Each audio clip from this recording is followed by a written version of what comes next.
करता है लेकिन बात सच्ची करनी चाहिए। और फिर एक साथ मैं हैरान हूँ, ये मियाँ असलम के इकबाल के जो समनाबाद के वो सारे काम हो रहे हैं, बाकी महमूद रशीद के काम बंद, लाहौर के काम बंद। मैंने लाहौर में 21 अरब के मंसूबे दिए हैं। ये अपना जो मियाँ असलम इकबाल का हल्का और महमूद रशीद साहब के हल्के में कम दे सके हैं, लेकिन मुझे अफसोस इस बात का है कि यही लोग जी हुणे तरोड़ो हुण किथे हो भाई, हुण जैसे बुलाए ने तो फिर लेकिन एक मिनट अभी मेरी बात सुनो, मेरी बात आराम से सुनो।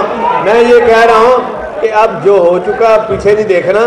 मैंने खान साहब को कहा था जी कि आप जब मर्जी तोड़ दें, और खान साहब को इन लोगों ने गलत गाइड किया, और आज देखे जो हालात, कुछ भी नहीं है, आज भी ठीक है। खान साहब आज भी पाकिस्तान के सबसे पॉपुलर लीडर हैं, और हमने उनका साथ देना है, उनके शाना बिछाना चलना है।